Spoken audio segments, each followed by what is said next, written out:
I still think about that morning more than I should.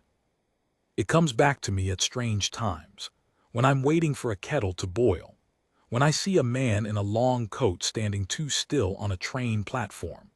It comes back and I'm there again, on the pavement outside the palace, with the cold getting into my shoes and my camera hanging off my neck, and I'm watching a single soldier decide something that none of us understood until it was already over. People ask me what happened.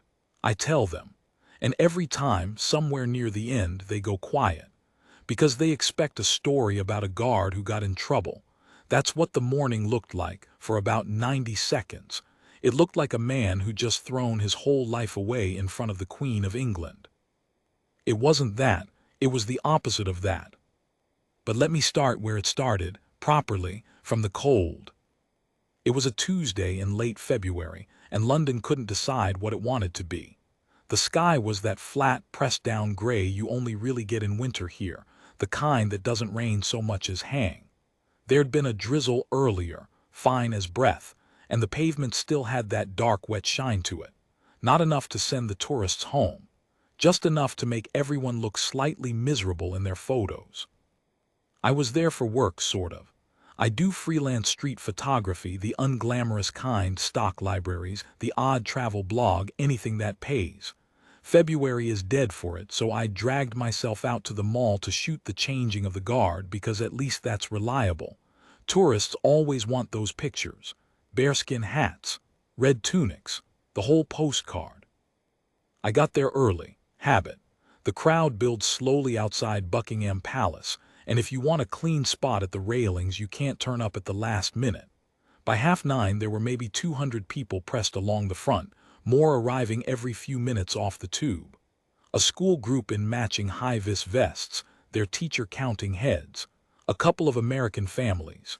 2 lads with a selfie stick who kept laughing too loud. A woman in a sari with a thick coat over it, holding a toddler up so he could see over the railings, though there wasn't much yet to see. You know the sounds, even if you've never been.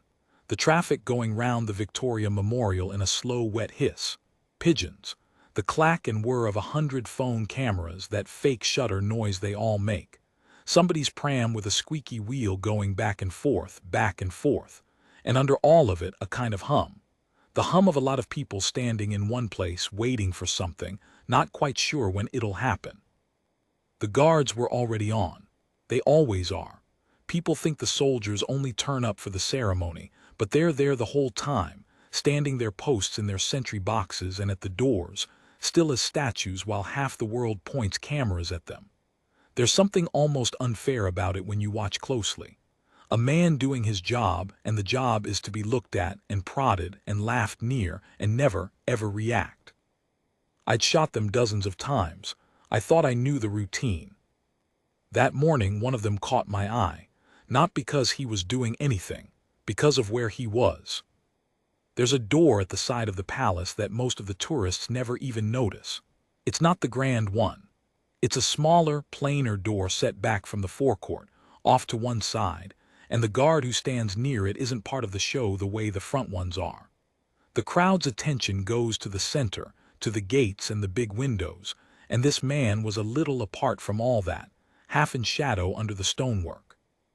I only clocked him because the light was doing something nice on the wet flagstones near him, and I was hunting for a frame. He was young, they usually are, but there was something in how he stood that made me look twice. The others, and I mean no disrespect by this, have a stillness that's almost vacant. They've switched off the front of their minds to get through the hours. You can see it. Their eyes go to 1,000-yard middle distance and they wait out the clock. This one wasn't vacant. He was still, yes, rigid. Rifle up by his shoulder, chin strap of the bearskin cutting a hard line, the whole picture exactly as it should be. But his eyes were working, moving. Not much, just little flicks, the kind you'd miss if you weren't already looking, but moving, tracking something across the crowd. I lowered my camera. I don't know why. Some animal part of me had noticed before the rest of me had words for it. I followed where his eyes kept going. There was a man in the crowd. I want to be careful here. because afterwards everyone had an opinion about that man, and most of those opinions were wrong, and some of them were cruel. So let me just tell you what I actually saw and nothing more. He was standing apart from the others, the way you do when you're not really there to see the guards. Most people in a crowd like that lean in, point, talk, take pictures. This man did none of it. He stood near the far end of the railings, close to that side door, in a dark coat that was too heavy even for the cold. His hands were in his pockets. His face was turned toward the palace, but his eyes weren't doing what a tourist's eyes do. They weren't roaming over the building, the windows, the flag. They were fixed on one point on the door. And he kept shifting his weight, foot to foot, small movements, the movements of a person whose body is full of something it can't hold still. I'd love to tell you I understood it then. I didn't. I just thought, that's an odd one, and I half raised my camera again because oddness photographs well. But the guard had seen him a long time before I had. I'm sure of that now. The way his eyes kept returning to that exact spot, again and again, light and quick, like a man checking a flame he can't put out. He'd been watching that coat for a while. A guard isn't supposed to do that. I didn't know it at the time, but I learned it later talking to people who know. Their orders are precise. They hold their posts. They observe, yes, but observing isn't the same as fixing on one person. There's a whole protocol for what happens if a sentry sees something genuinely wrong, and it doesn't involve standing there staring. It involves a chain, signals. The people who actually deal with threats. And they're not the men in the bearskins, not really. Those are ceremonial soldiers. They're elsewhere, watching screens, walking the grounds in plain clothes. So the guard by the book should have done one of two things: logged it and held his post, or passed it up the chain and held his post. He held his post, but he didn't stop watching, and that, in hindsight, was the first crack in the morning, the first sign that this man had decided something the rules hadn't decided for him. The ceremony hadn't started yet. We were in that long dead stretch beforehand where everyone's just waiting and the guards are just standing and nothing's meant to happen. And then there was movement at the side door. I almost missed it. Most of the crowd did because the crowd was facing front toward the gates where they thought the action would come from. But I was already half turned, watching the soldier, so I saw the door open. It opened from the inside, quietly, no fanfare, just a sliver of dark and then a small group of people stepping out into the gray light, the way you'd step out of any door, except there was a stillness around them that told you instantly these weren't ordinary people. Two in dark suits, moving with that smooth, scanning watchfulness that I now know to recognize but didn't really then. And between them, a woman. I knew her at once. Everyone would have. She was older, dressed simply but immaculately, in a wool coat the color of a winter morning and a scarf, and she carried herself with that particular straight-backed ease that comes from a lifetime of being looked at. She moved like someone who had walked out of doors into waiting crowds 10,000 times and had long ago stopped being moved by it. The Queen, I'll call her that because that's what she was, and because the name stopped mattering the moment things went the way they went. People will tell you which queen, what year, all of it, and they'll be confident and they'll be wrong half the time, because the story has been told so many ways since. What I can tell you is what I saw. An old woman, dignified, completely unbothered, stepping out into a cold morning expecting nothing. She wasn't there for the crowd. That much was obvious. She wasn't waving. There were no cameras arranged, no press. This was something private, a short walk from one part of the palace to another, the kind of thing that happens 100 times a day behind those walls and the public never sees. She just happened to come out where the public could, for a few seconds, watch. A ripple went through the crowd as people realized. Heads turned. Phones came up. That low hum I told you about lifted half an octave, the sound of 200 people all going oh at once and not wanting to be the loud one who ruined it. And the guard at the side door snapped, if anything, even tighter. You think that's not possible, that a man already standing at rigid attention can't get more rigid. But there's a difference, and you can see it. between a soldier holding still out of duty and a soldier holding still out of will. He went from the first to the second. Every line of him hardened. His eyes, though, his eyes went straight back to the man in the dark coat. Here's the thing I keep coming back to. The thing I want you to hold in your mind, because it's the thing that explains everything that happened next. The man in the coat had started to move. Not fast, not a charge, nothing dramatic. He'd simply begun to ease himself forward through the loose edge of the crowd toward the railings nearest that side door, the way water finds the low ground. Slow, sideways, hands still in his pockets, his eyes still fixed not on the Queen, I noticed, but past her. On the door. On the open door she'd just come through that hadn't yet shut. And in that moment I felt the first real prickle of wrongness, the kind that climbs up the back of your neck. Because everyone else in that crowd was watching the Queen. The whole sea of faces had turned toward her, toward the famous woman in the pale coat, the way you turn toward a fire on a cold day. Only two people in that entire forecourt weren't looking at her. The man in the coat and the guard at the door. They were looking at each other. The Queen began to walk. A short distance she was crossing toward the far side of the forecourt, where presumably a car or another door waited. I never found out exactly. Her path took her closer to the side door, closer to where the guard stood.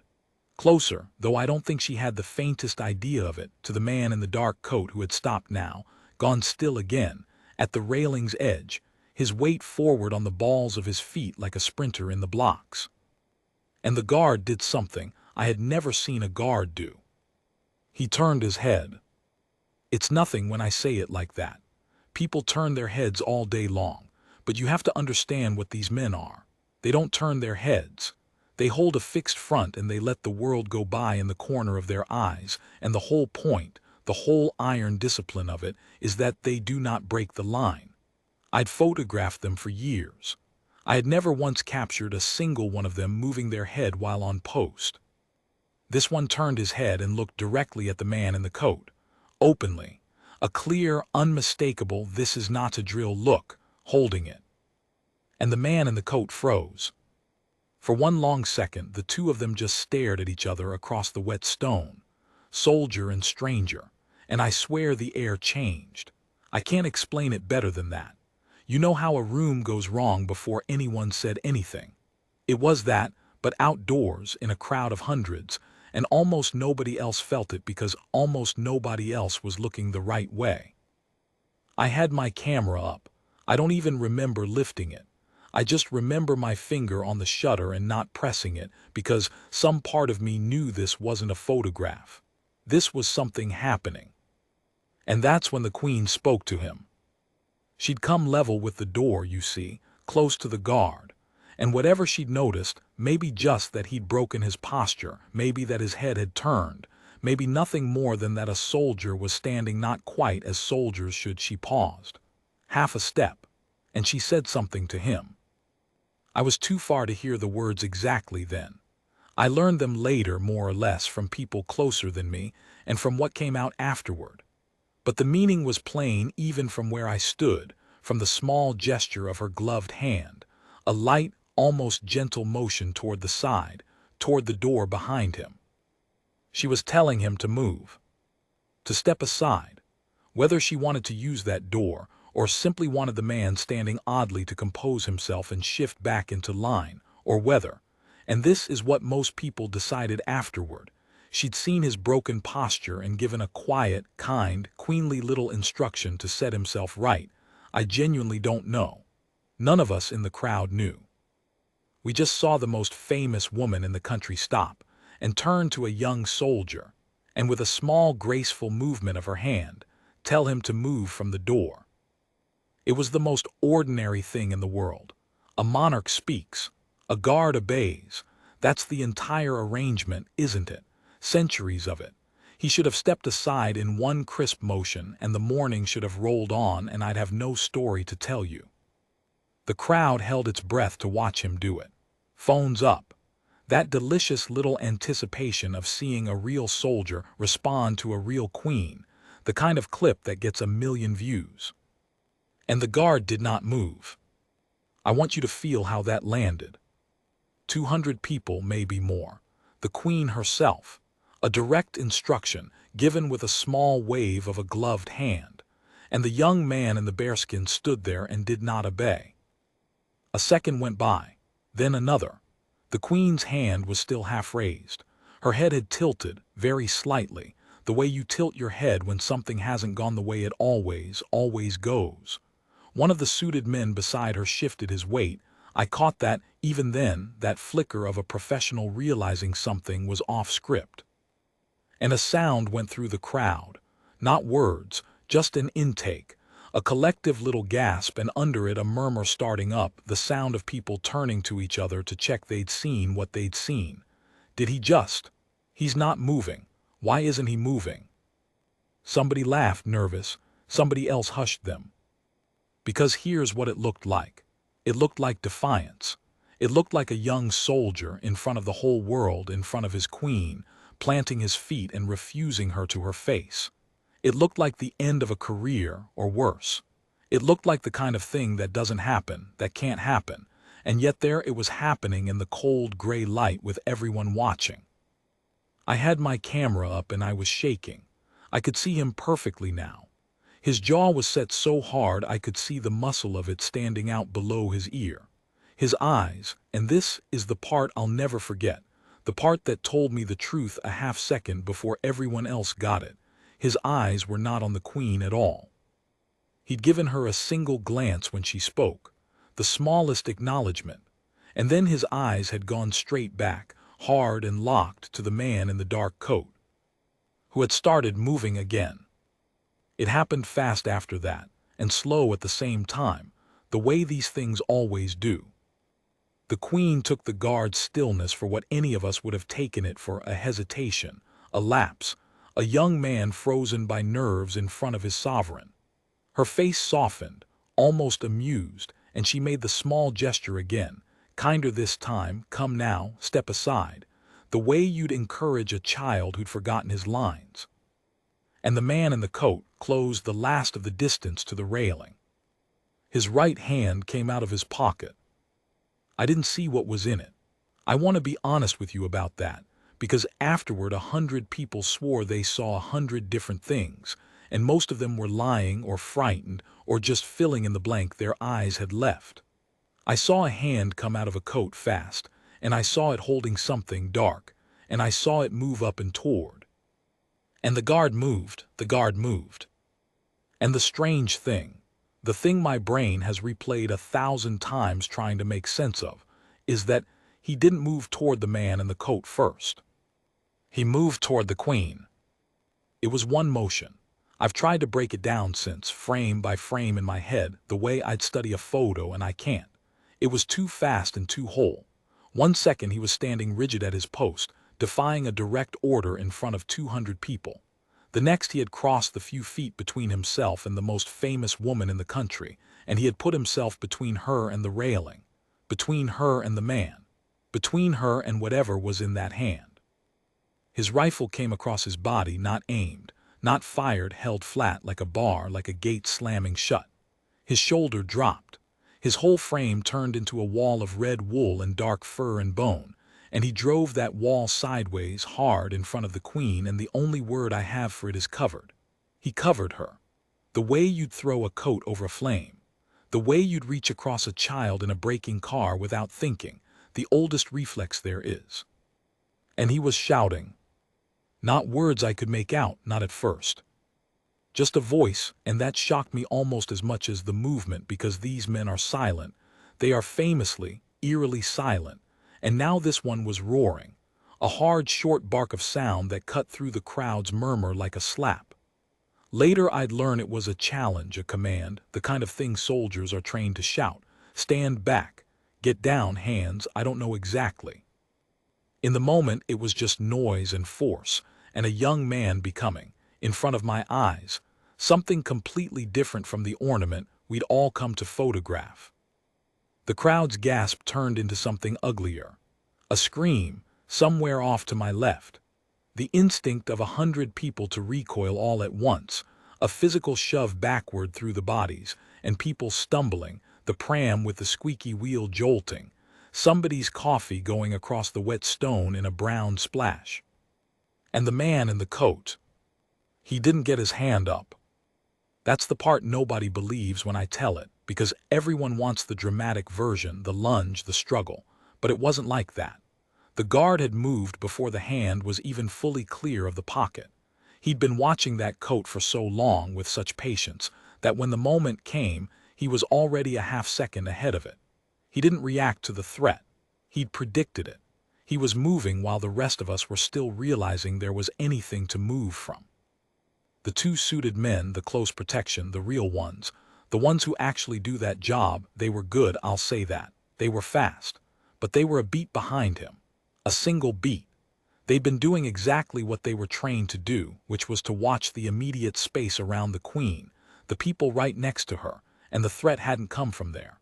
It had come from the edge of the crowd, from a quiet man by a railing that a ceremonial soldier wasn't even supposed to be responsible for. By the time those two men got their hands on the Queen, and they moved her, fast and firm, the way you'd move someone out of traffic, one of them already speaking hard and low into a cuff. By the time they'd done that, the guard was already on the man in the coat. He'd gone over the low rail or through it, I couldn't tell. He hit the man with his shoulder and his whole weight, and they both went down onto the wet pavement on the public side, a tangle of red and dark, the bearskin coming off and rolling, and the rifle, he never fired it, never even tried. He was using his body, his hands. I have to stop and tell you about the silence. Because here's something nobody tells you about moments like this. We think they're loud. We think disaster comes with noise. And there was noise, screaming, shouting, the scrape and stumble of the crowd. But right in the center of it, where the guard and the man were down on the ground, there was this pocket of terrible quiet. Two men struggling and almost no sound from either of them. Just breath. Just the grunt of effort and the scrape of cloth on stone. I'd lowered my camera. I'm not proud of that professionally. There are photographers who'd have kept shooting, and I respect the ones who do. That's how the world sees what happens. But I couldn't. My hands had stopped working. I just stood there with everyone else, frozen at the railing, watching a young soldier wrestle a stranger to the ground 6 feet in front of me while behind us the Queen was bundled away through that side door so fast that by the time I thought to look for her, she was gone. Just gone. The door shut, as if she'd never been there at all. The guard had the man pinned, face down, one knee in the small of his back, the man's arms wrenched up behind him, and the guard's voice still going, hard and steady now. No longer a roar but a stream of clipped commands. Stay down, don't move, stay down. The voice of someone who has trained for this exact thing so many times that even now, with his heart presumably going like a drum, the training was holding. And the hand, the man's hand. Whatever had been in it had skittered across the wet stone when they went down, and I saw it then, finally, the thing everyone wanted to know about. It wasn't a knife. It wasn't a gun. I'll tell you what it was, but I need you to understand the order in which we all found out, because that order is the whole heart of this story. In that moment, that long, screaming, frozen moment, none of us knew. The guard didn't know. He'd seen a quiet man fix on a door, edge through a crowd, and pull something dark from a coat at the exact instant the Queen of England came within arm's reach. That's all he'd had. A pattern. A wrongness.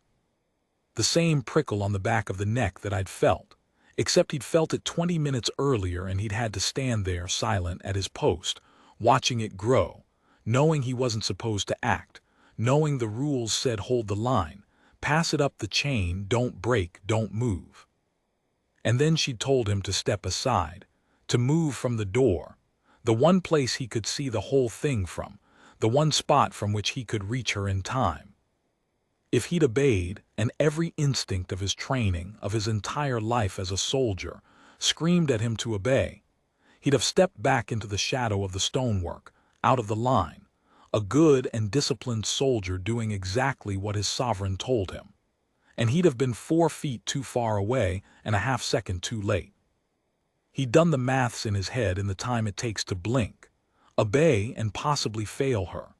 Disobey, hold the spot and look to everyone, to her, to the cameras, to his own commanders, like a soldier refusing the crown to its face. He chose to look like the second thing. He chose to be the man the whole crowd was gasping at, the man who wouldn't move, the man throwing his career and maybe his freedom away in front of 200 phones. He chose that, in cold blood, in the space of a breath, because the alternative was a risk to her that he wasn't willing to take. That's what I mean when I say it was the opposite of defiance. It was the deepest kind of obedience there is, the kind that's willing to look like betrayal. The plainclothes men were on it within seconds. They came out of the crowd from 3 directions. I hadn't even known they were there, that's the point of them. And suddenly the man on the ground had 4 people on him instead of 1, and the guard was being pulled back, lifted up, hands on his shoulders, someone's arm across his chest steering him away, and he was letting them, going slack, his job done. The way a dog finally drops a thing when its owner takes the weight. His bearskin was on the ground in a puddle. His tunic was soaked dark down one side from the wet pavement. There was a graze on his cheekbone, a thin line of red where his face had caught the stone.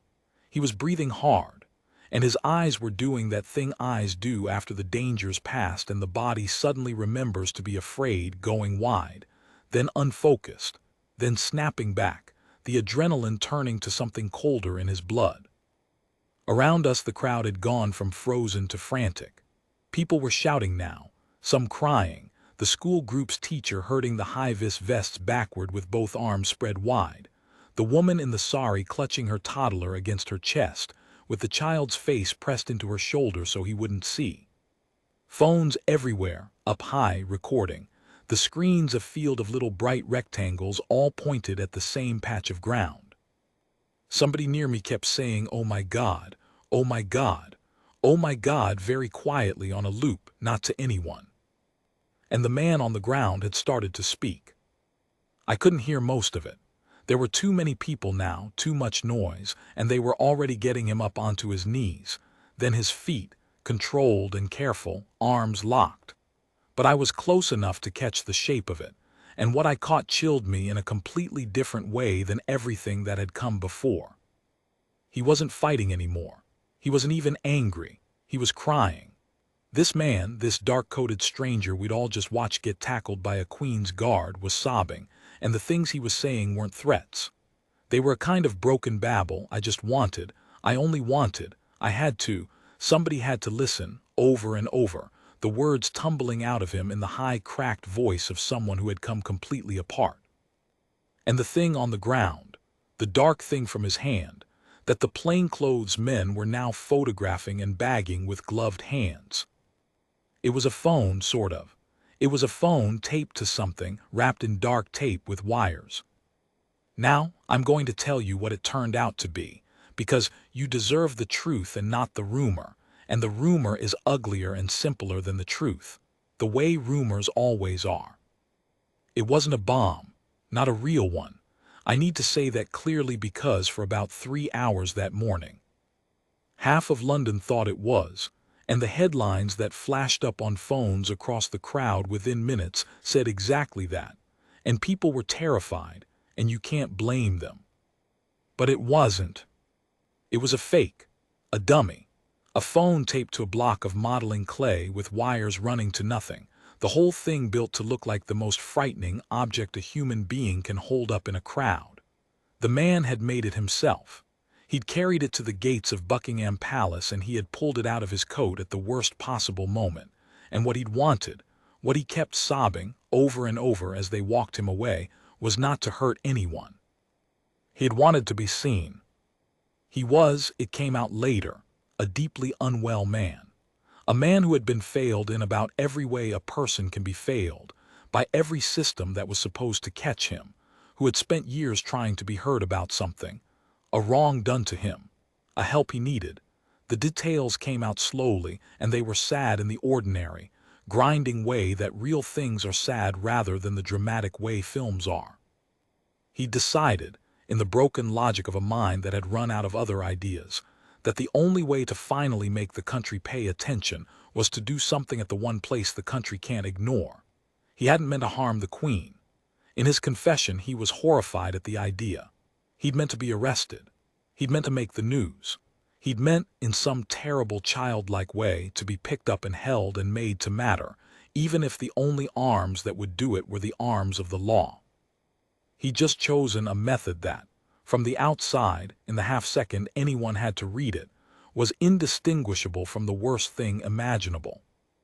And here's what stops my breath every single time. The guard couldn't have known any of that. He couldn't have known it was a fake.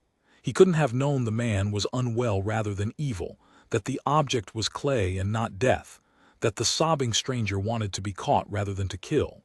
He had none of it. All he had was a quiet man, a fixed stare, an edge of crowd drift, and a dark object rising at the exact instant his sovereign came within reach. He had to act as though it were real. That's the job. That's the whole brutal weight of the job. You act on the worst case, every time, because if you wait for certainty, the certainty arrives as catastrophe.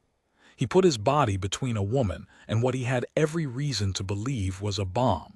He did it knowing it might be the last thing he ever did. And he did it after deciding, a few seconds earlier, to absorb the shame and the consequences of defying her, to look like the villain in 200 recordings, rather than give up the ground that let him reach her in time. When people call him a hero, and they did eventually, I always want to slow them down. Because hero is a word we throw at the loud, obvious moment, the tackle, the dive. And that moment was brave, no question. But the bravery I think about is the quieter one. The 30 seconds before, when he stood at his post and chose to disobey his queen and look, to everyone watching, like the worst soldier in the regiment. Anyone can be brave when the danger is finally in the open, and there's no time left to think. It's a different thing entirely to be brave when you've got time to think, when you can see exactly how bad you're about to look, and you do the right thing anyway, slowly, with your eyes open. That's what he did. He chose, with full knowledge of the cost, to be misunderstood. The forecourt was chaos for a while after that. They cleared us back. Police seemed to come from everywhere at once, the way they do, vans and tape and high-vis, in that practiced, unhurried urgency that's somehow more frightening than panic. They pushed the whole crowd back down the mall, away from the palace, and we went, all of us, a great shuffling herd of shocked people, everyone talking at once, everyone's phone out, the videos already starting to spread before we'd even reached the end of the road. I remember a man near me, an older tourist, German I think, who kept saying to his wife in English for some reason, he would not move. She told him and he would not move. Like he couldn't get past that one fact, like it had snagged in him. And his wife kept nodding and not really listening, the way you do when you're in shock, and he kept saying it. She told him and he would not move. That was the story, you see. In those first minutes before anyone knew anything, that was the story spreading through the crowd and out into the world. Not the tackle, not the fake bomb. The Queen told a guard to move and he refused her. That was the clip. That was what people had filmed, most of them the famous woman, the gloved hand, the small kind gesture, and the young soldier standing like stone, disobeying. The tackle came a beat later in most of the videos, if it was in there at all. A lot of the phones had jerked away, down to the pavement, up to the sky in the panic. But almost everyone had got the refusal, clean, scented, the Queen and the disobedient guard. So for the first hour, while the truth was still being figured out behind those palace walls, the internet had decided he was a disgrace. I watched it happen on my own phone, walking back toward the tube with my hands still not quite steady. The clips were everywhere within the hour, and the captions, God, the captions. Guard defies Queen, disrespect at the palace. Watch this soldier refuse a direct royal order. People who'd been nowhere near, who'd seen 10 seconds of vertical video with no context, lining up to have their opinion. Disgraceful. He should be court-martialed. No discipline anymore. Imagine refusing the Queen. In my day. On and on. A young man who, 20 minutes earlier, had put his body in front of what he thought was a bomb, was being torn apart by strangers for being a bad soldier. And the people who'd actually been there, us, the crowd, we were watching this happen and we couldn't make it stop. Some tried. You could see the replies starting up underneath. I was there. That's not what happened. There was a man, he tackled someone, but they were drowned. The way truth always is in the first hours, by the simpler, angrier, more shareable version. I felt sick. I genuinely did, because I'd seen it. I'd seen his eyes never leave that coat. I'd seen him choose.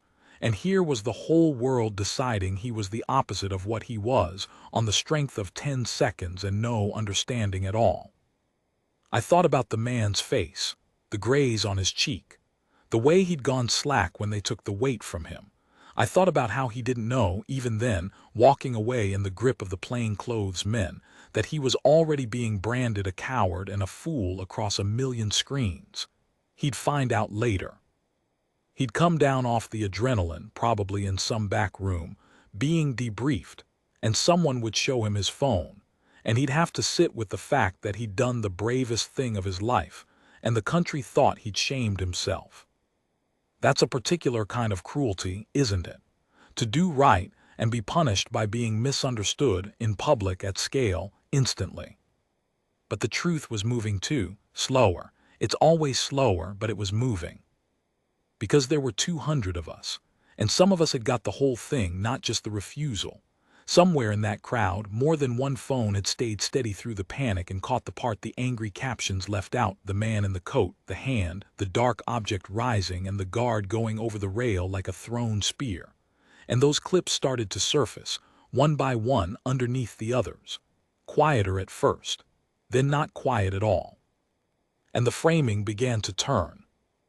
I watched that happen too over the next few hours, sitting in a cafe near the tube because I couldn't face the journey home yet, nursing a tea I didn't drink, refreshing my phone like everyone else in the country. I watched the second wave of clips go up. I watched the comments shift.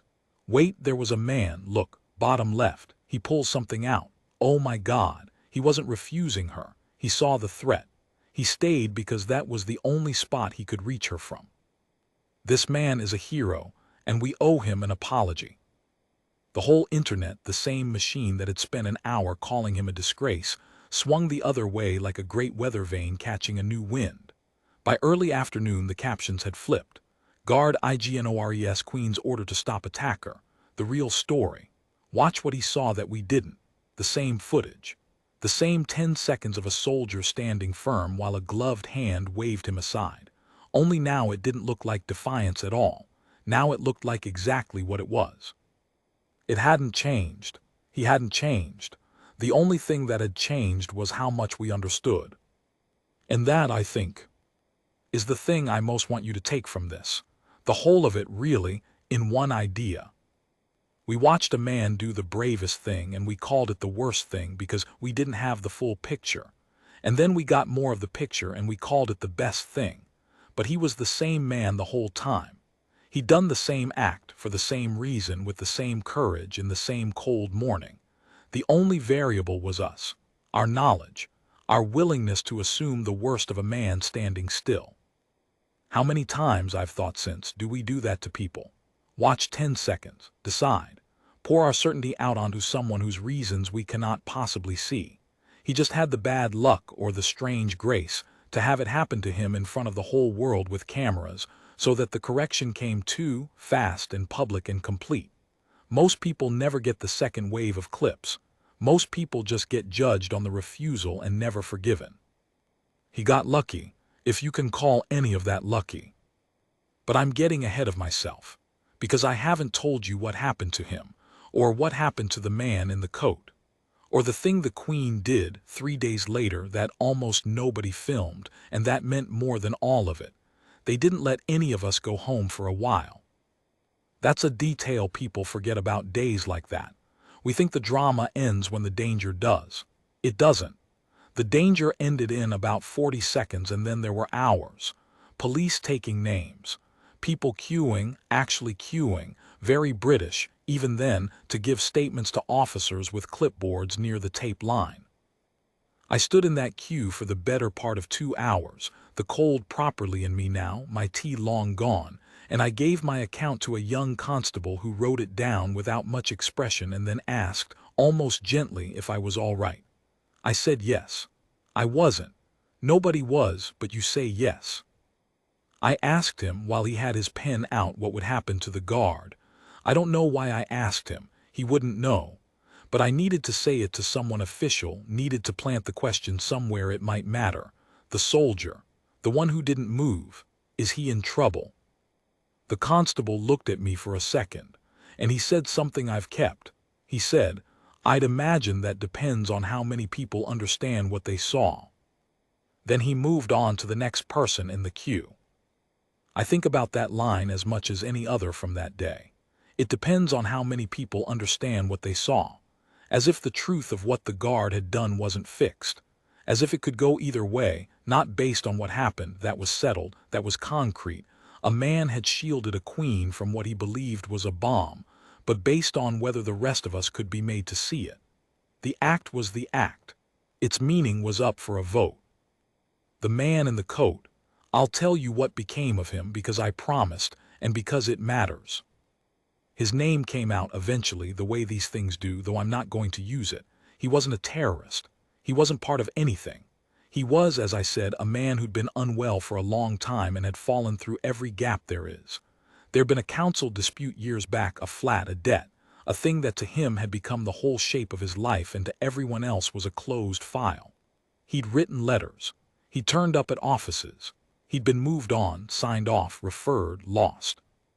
The full grinding machinery of being a person, no one quite has the time for. And somewhere in all that his mind had bent, not broken into violence, bent into a logic that made a terrible kind of internal sense. If I do something at the palace, they'll have to listen. They can't ignore the palace. They'll arrest me and then someone in charge will finally hear it. He built his fake out of a phone and clay and tape at his kitchen table. He told no one. He wasn't planning to hurt the queen. In his confused way, he seemed almost to revere her. He just needed a stage big enough that the country couldn't look away, and he'd picked the biggest one there is. He never stood trial in the way you'd think. He was assessed, and the assessment found what anyone could have told you from his sobbing on the pavement, that this was a sick man, not a wicked one. He went into care, proper care, for the first time in years. There's a grim irony in it that I've never been able to settle. He spent a decade trying to be heard and getting nowhere, and then in 40 seconds of the worst decision of his life, he finally got the thing he'd been begging for: attention, help. A roof, people whose job it was to listen to him. He had to terrify a nation and nearly get himself shot to receive the care he should have had all along. I don't tell you that to excuse what he did. What he did was dangerous and wrong, and people were genuinely traumatized. The woman with the toddler, the schoolchildren, all of them. I tell you because the guard's story and this man's story are the same story, really, seen from two sides. Both of them on that cold morning were misunderstood by a world that only had 10 seconds and a snap judgment to work with. One got branded a coward. One got branded a monster. And neither was the thing the world first called him. The guard. For 3 days officially he was nothing. No name. The palace said almost nothing, they never do, and the regiment said less.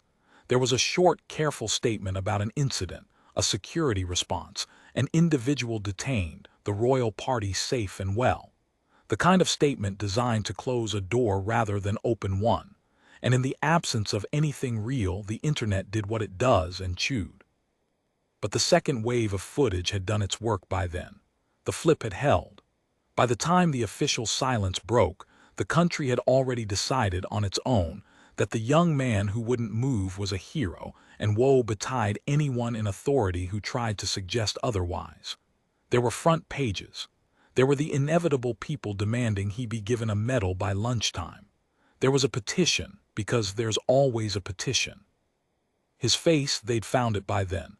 An old photo, him younger, in a passing-out parade, grinning, was everywhere. He hated it. I know that now because I eventually got to learn a little about him, more than I expected to. He hated the attention as much as the man in the coat had craved it. He'd done a thing he considered simply his job. That's the phrase he used every time flatly in the one interview he ever gave, months later and clearly under sufferance. It was my job. I'd do it again. I'd rather not talk about it. He didn't want the petition or the medal by lunchtime or the strangers calling him a hero. He found it almost unbearable, I think, to be loudly praised for something he'd have been quietly court-martialed for if the object had turned out to be a real phone and nothing more. Because that's the thing nobody in the cheering crowd quite grasped. He hadn't known. He'd gambled. He'd put his body and his career on a half-second read of a stranger's coat, and he'd happened to be right. If he'd been wrong, if the quiet man had just been a quiet man pulling out an actual phone to film the Queen, then the same act, the same refusal, the same tackle would have been a catastrophe. An innocent member of the public assaulted by a Queen's guard who'd ignored a direct order on a paranoid hunch. He'd have been finished. Rightly, maybe. The line between hero and disgrace for him had been one block of modeling clay wide. He knew that. You could see he knew it in the interview, in the way he refused to enjoy any of it. He didn't feel like a man who'd been vindicated. He felt like a man who'd jumped a gap in the dark and only found out afterward that there'd been ground on the other side. As for whether he was in trouble, the constable's question, it depends on how many people understand what they saw in the end. Enough of them did. There was an inquiry, of course. There's always an inquiry. Behind closed doors, the regiment and the security people went over every second of it, because that's their job and because a century-breaking protocol and refusing a member of the royal family is, on paper, a serious thing no matter how it turns out. I never learned the details, but I know how it ended broadly because it became quietly known, the way things do. They cleared him, more than cleared him. The finding, as it filtered out, was that his read of the situation had been correct, his response proportionate to the threat as it could reasonably have been perceived, and that, this is the part that stayed with me, his decision to hold his position despite instruction, reflected sound threat assessment under pressure rather than insubordination. That's a careful, bloodless way of putting it, but strip the language back and it says something extraordinary. It says, he was right to disobey. The institution whose entire foundation is obedience looked at a man who'd refused a direct order from the highest authority there is, and concluded that the disobedience was the correct call. That his judgment, in that moment, had to be allowed to override the order, because the order had been given by someone who couldn't see what he could see. I find that almost moving, in a strange, dry way. The system was big enough in the end to recognize that its own rules would have failed if he'd followed them. That sometimes the right soldier is the one who knows when not to be a perfect soldier. And then there's the third day. I've saved it for last because it's the part almost no one filmed, and the part I love the most, and the part that I think is the real ending even though it happened away from all the cameras and the petitions and the noise. 3 days after it all, the Queen asked to see him. Not publicly. There was no ceremony, no medal pinned on in front of the press that came later, the official version, the photographed version. This was before that. This was private. She asked quietly through whatever channels a queen asks through to meet the young man who hadn't moved. I only know what happened because, years on, in that one reluctant interview, he was asked about it. And for the only time in the whole conversation, he stopped being flat and guarded, and something in his face changed. He said she came into the room, some plain room, he didn't describe it much, and he stood to attention, of course, because what else would he do, and he was, he admitted, more frightened in that moment than he'd been on the forecourt. Because on the forecourt there'd been no time to be frightened. Here there was nothing but time. Standing in a quiet room waiting to be addressed by the woman he'd defied in front of the world, not knowing if he was about to be thanked or rebuked or simply looked at. And she came up to him, and the first thing she did, he said, was apologize. She apologized to him. She said, and he repeated it carefully, like it was something he'd kept folded up and taken out only rarely. She said she was sorry. that she had told him to move, that she hadn't understood in the moment what he was doing or why, or what he could see that she couldn't. That she had, however, briefly taken him for a young man who'd simply frozen, when in fact he'd been the one person in that whole forecourt who'd seen the danger clearly and was standing exactly where he needed to stand. She was sorry, she said, for asking him to leave the one place from which he could protect her. She was sorry she had, without knowing it, asked him to fail. He didn't know what to say to that. What do you say? He told her, and this is so exactly the right thing, so simply the right thing that I get a lump in my throat repeating it. He told her that she had nothing to be sorry for, that she couldn't have known, that not knowing was the whole reason he was there. That's the job, ma'am, he said. You're not meant to see it. That's what I'm for. Think about that exchange for a moment, because it's the opposite of everything the original clip seemed to show. The clip the whole world saw, the one with the angry captions, looked like a powerful woman issuing a command and a defiant young man refusing her. Status and rebellion, order and disobedience. The most rigid hierarchy there is, the crown and the soldier breaking it. And what actually sat underneath that image, what was really happening in those two human beings, was something almost tender. A young man so committed to her safety that he was willing to look like he was betraying her in order to protect her. And an old woman, days later, secure enough in herself to walk into a room and apologize to a private soldier, to thank him for disobeying her, for being right when she was wrong, for refusing the order that, had he obeyed it, might have got her hurt. There's no hierarchy in that, not really. Or rather, the hierarchy melts. For a moment in that plain room there were just two people who'd been on the same forecourt on the same cold morning, both of whom had done their best with what they could see, and one of whom had seen more than the other, and neither of whom held it against the other at all. She understood in the end what she'd seen. That's the whole thing, isn't it? The constable was right. It depended on how many people understood what they saw, and the most important person to finally understand was her. Not the petition signers, not the headline writers, her. The woman he'd shielded.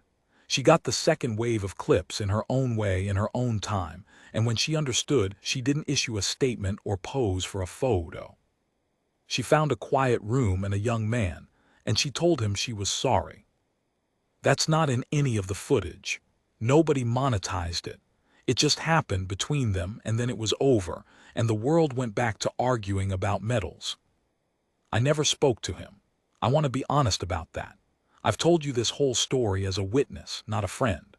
I was one face in a crowd of 200 with a camera I barely used, and he never knew I existed. Everything I know about the private parts, the room, the apology, the things he said, I pieced together from his one interview, and from what became known over the years, the way a big story slowly gives up its quieter truths long after the noise has died. But I was there for the part that mattered most to me. The 40 seconds on the stone. I saw his eyes never leave that coat. I saw him choose to look like a disgrace rather than risk being too far away. I saw him go over that rail. And I've spent a long time since then thinking about what it taught me, this thing I happened to be standing close enough to witness. It taught me to be slower. That's the simplest way I can put it. To be slower to decide what a person is, on the strength of 10 seconds and no context. Because I watched a whole country call a hero a coward, confidently, cruelly in their thousands, and they weren't bad people. They were just people doing what people do, filling the gap in their knowledge with the worst available story. I nearly did it myself before my own eyes corrected me. The only reason I knew better was an accident of where I'd been standing. Most of the time we're not standing in the right place. Most of the time we only get the clip. The refusal without the reason, the stillness without the threat it was holding back. And we judge anyway because judging feels like understanding, and it's so much faster. That guard stood at his post and let the most powerful woman in the country, and 200 strangers, and eventually the whole watching world, believe the worst of him, because the truth needed a few more seconds than the moment was willing to give, and he couldn't spare those seconds without risking her life.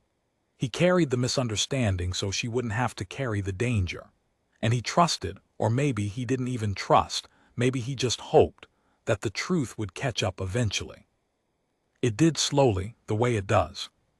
So that's what happened. The morning the Queen told a guard to move from the door and he wouldn't.